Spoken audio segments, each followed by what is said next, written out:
Good evening. Assalamu alaikum wa rahmatullahi wa barakatuh, and welcome to News in Focus. My name is Faraz Pata. I would like to thank you, the viewer, for staying with us here on Hilaal TV, DSTV channel 347. Now, yesterday early in the morning, South African time, you probably woke up to something some were not surprised to, others completely in shock.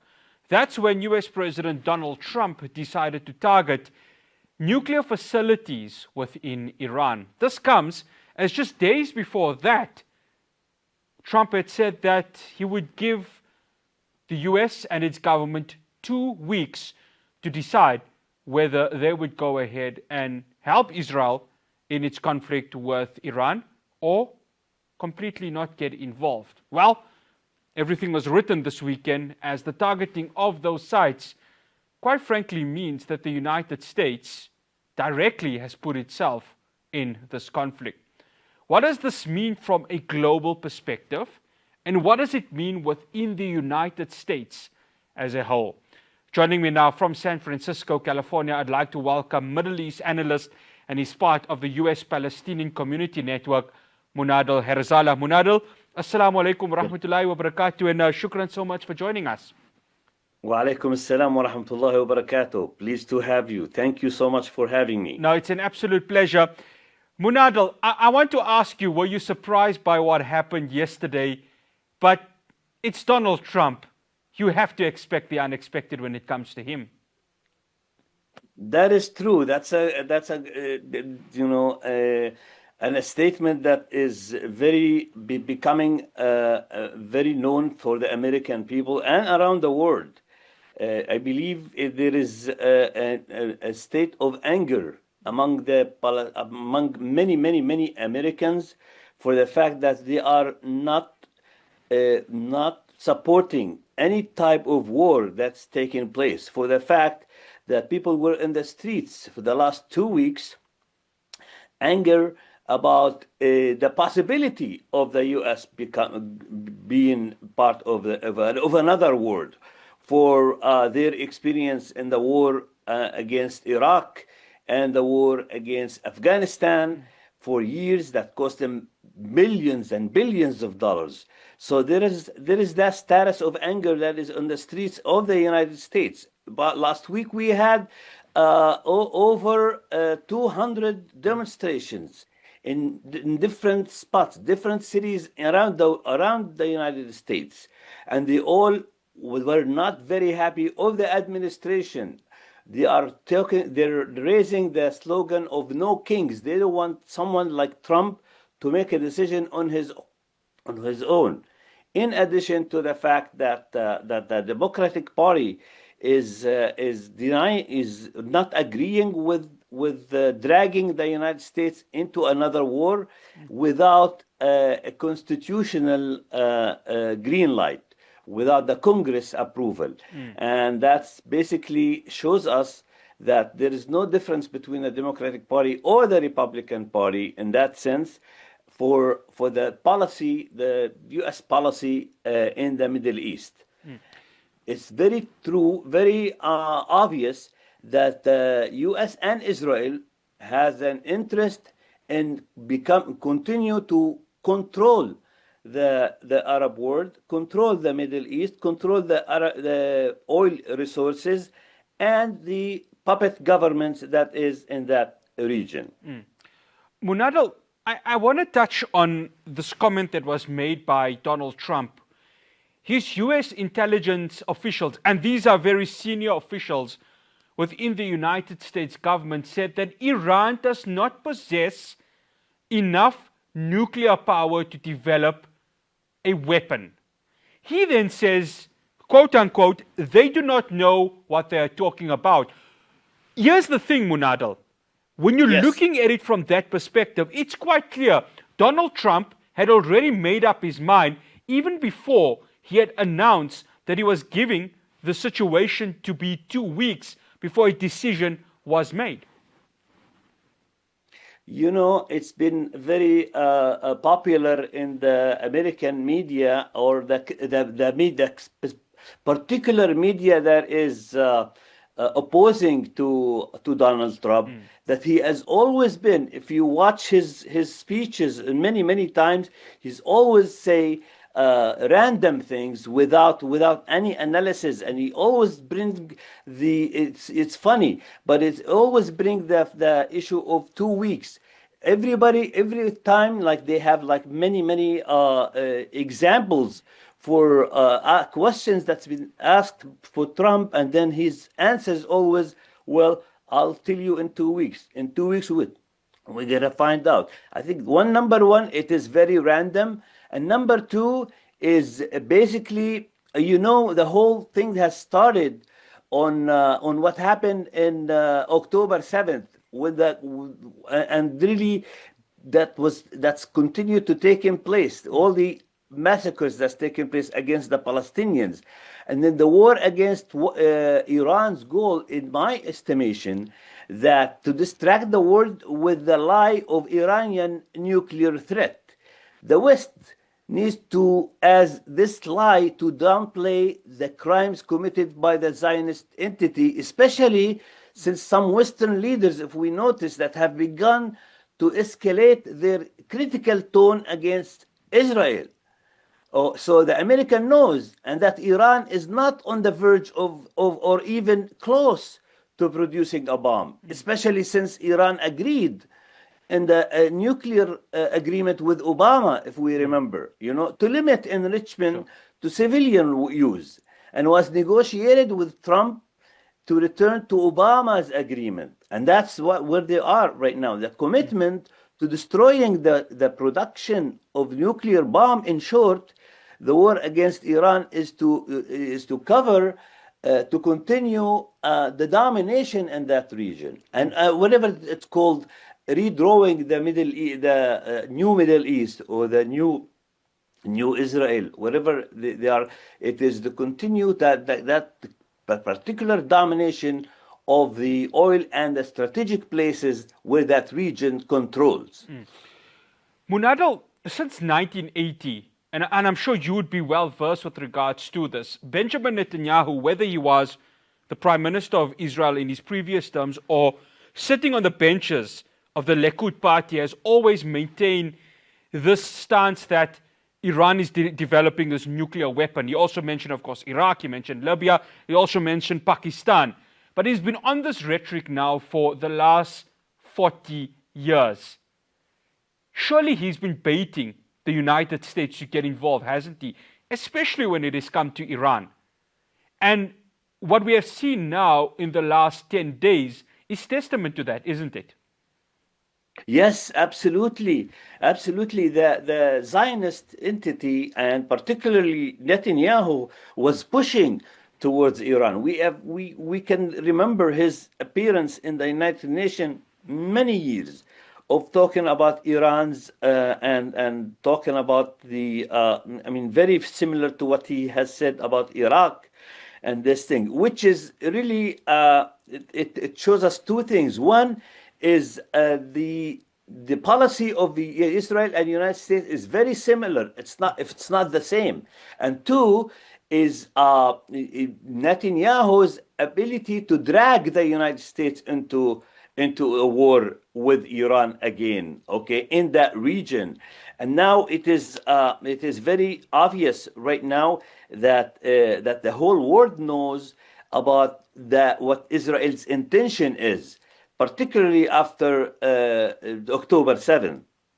The slogans that were carried by the masses in the American cities right now, which is the common slogan, was, "No, we are not willing to go to war. Why? We need money for education, we need money for healthcare, and things like that."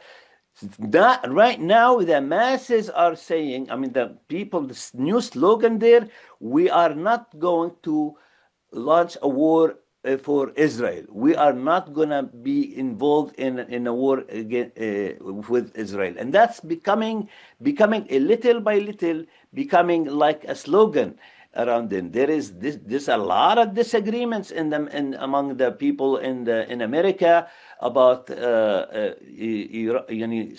dragging the United States by Netanyahu into another war, into another losing war with Iraq and Afghanistan that cost them thousands of their soldiers, American soldiers, and billions of dollars, if not trillions of dollars, with not for nothing. They did not gain anything as an American people as this. And also, this will take some time to change the positions of the like the Congress people, the senators, and they will change gradually the position.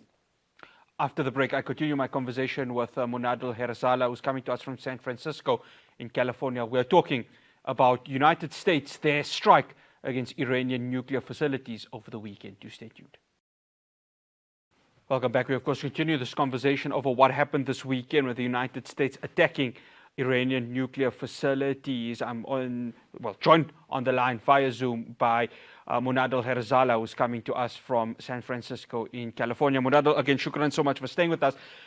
Monadel, I've tried not to call the second term of Donald Trump an autocratic state because I've seen the signs. I think many people have seen the signs, and we've tried to stay away from it. But here's the thing, right?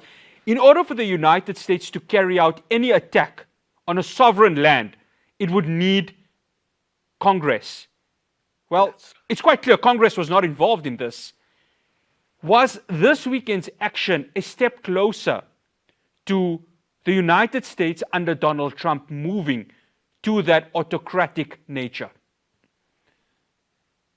Well, that's a very interesting question. Thank you for the question. I think it is obviously a very strong signal of moving towards such a thing. However, this is not going to be easy for Trump to convince the Congress or the Senate or the American people for the fact that they are not very pleased or very supportive of such autocratic movement.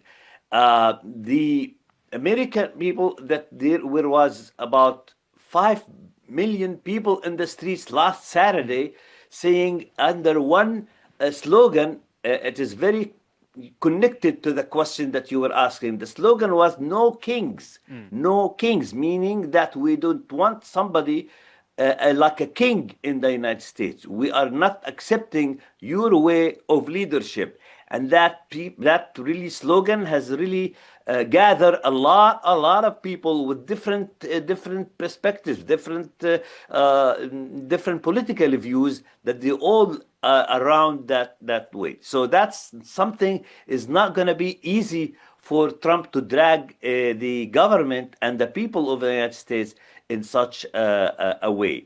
There is disagreements about that in the Democratic Party, and we know very well there is no difference between both of them. They're all supportive of the strategy, the U.S. strategy of domination of the Middle East and the natural resources and the strategic places that with this region control.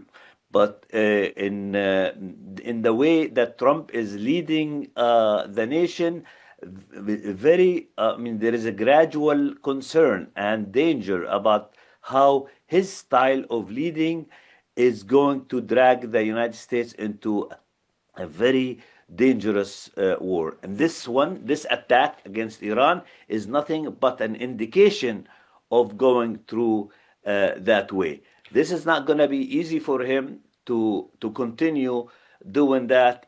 And also there is objections among his own base. His own base, of course, their objection to him is not only about going into a war, but also it's coming from also a different perspective, saying that we're not going to be getting involved with a war to defend any other country, meaning Israel in that sense. And that's a new trend that we are starting to notice, starting to observe in the different reactions. Of course, there's like the different support of Israel starting to really weaken, particularly after the October 7th, and becoming like there is a really becoming tough for them to drag on the United States into another war. The public, the American public, is not ready for that Yeah, at yeah. all. I want to touch on that, Monadel, because it's quite clear Yes. if you look at what has happened in the last 2 weeks in the United States with the anti-immigration protests, it's quite clear they're unhappy with Donald Trump. ICE agents continue to detain, continue to deport, using, of course, the executive orders. But there's two interesting facts from this. What we have noticed in the last few days, Monadel, the supporters of MAGA, the Make America Great Again, are starting to turn on Trump. They're starting to say, well, you promised us that you were not going to get involved in foreign wars. I remember at the end of October last year when Donald Trump went to many Muslim communities, especially, of course, in Chicago, where he said, we will not go to war with any Arab countries, including Iran. Well, they're coming all back and saying, well, Donald Trump has lied to us. And quite frankly, Monadel, he has actually lied to the whole of America by saying we will not get involved in foreign wars. We're going to sort out our problems domestically. Actually, it is. Thank you for that question. As a matter of fact, this is going to cost Trump a lot of votes, a lot of support among his own base, as you have mentioned. They don't want. They are supporting Trump under the slogan of America first. We want everything for America. We don't want to get involved in any foreign war or foreign affairs that will divert us from what is important for America. I think that's a start to making cracks in his own base. And what you mentioned earlier also about the MAGA, which is stands for Make America Great Again. This is what really lobbied a lot of votes for him to vote for him as a president. This is really affecting his base to continue being solidified.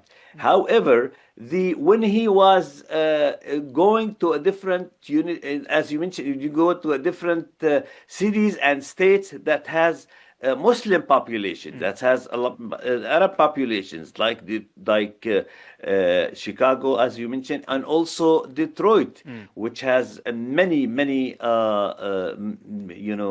the populations over there, and then he start to sell the fact that I want a peace, I don't want to do any war, and that's how he got some of the voters. Not a lot of people have supported Trump because of his recent elections, and also for his policy against immigrants. His policy against immigrants, not only ICE, his invading houses and work, and even court. They come to immigrants who has an appointment or have a court date. They will go in and arrest them. That meant a lot of anger among the immigrants over there. Not only that, there is the attempt to deport student activists like Mahmoud Khalil. Yes. Mahmoud Khalil was recently released after 3 months of like vicious attack against also student activists and immigrants in different cities, particularly in Los Angeles. There has a lot of demonstrations against the ICE, and ICE is really the immigrant enforcement for illegal immigrants, and that's really a place that is very dangerous for Trump to continue, because there is generating a lot of hate, generating a lot of anger, generating a lot of opposition among the people and the masses in the United States. Not only that, but also the different sectors. The student sectors, very obvious. They're very, very militant, very angry about him. There is a lot in academia and also in the unions who's starting to, particularly for the last 2 years, I would say, 20 months so far after the October 7th, a lot of people are organizing different coalitions against Israel. So that coalition has already started to organize and mobilize against the war or anything that this administration is trying to drag us on. Monadel, one final question. Yes, Iran's not going to go down lightly. And of course, we saw them, attack Israel in fresh attacks early this morning, yesterday also. But it's what they're going to do to the United States of America that's going to be very interesting. Donald Trump can't hide from this. This isn't Iraq 2003. This isn't Afghanistan 2001. This isn't Libya 2011. This isn't Syria 2011. Everyone is now keeping an eye. Social media is much bigger. So people know exactly, and they can see through the United States at this very moment. But boy, hasn't Donald Trump put the US in a big problem right now, and has really put a target on their back that hasn't been seen before, even precedes that of George W. Bush and Bill Clinton. Absolutely. He's not only put America in a big position, but also he's putting the whole world into that position for the fact that dragging the world into another clash like it's that size of like a World War III is being handled very good by Iran so far. They have not retaliated yet. But I think the Iranians are playing it very calmly and very strategically for the fact that there are like economical decisions that they're making. There is like military hit back into what happened in Tel Aviv and Haifa that Israel has never seen that before. So there is possibility that Iran will, and they started to threat or that we are not going to be we're not going to be silent about this. We are going to hit back, and then the masses in Iran is really supportive of their government. The people of Iran, and we see people here in the United States who are like actually opposition to the government, the Islamic government of Iran, stand all together against the war against their own people, against Iran, even though they oppose the government. And number two is, I think the negotiation will take many forms, and I think I would really, I mean, so that in an Arabic TV with the interview, with the interview from a station in Lebanon, that what I was saying is, I like the example that the Yemeni people have done. Okay, the Yemeni people. Okay, we are going to continue. We'll continue supporting Gaza. We are going to continue to boycott, Israel and anybody or any ship that's going to Israel. And then the United States attacked Yemen. Then the Yemeni retaliate back in the carrier, the U.S. carriers in the Red Sea.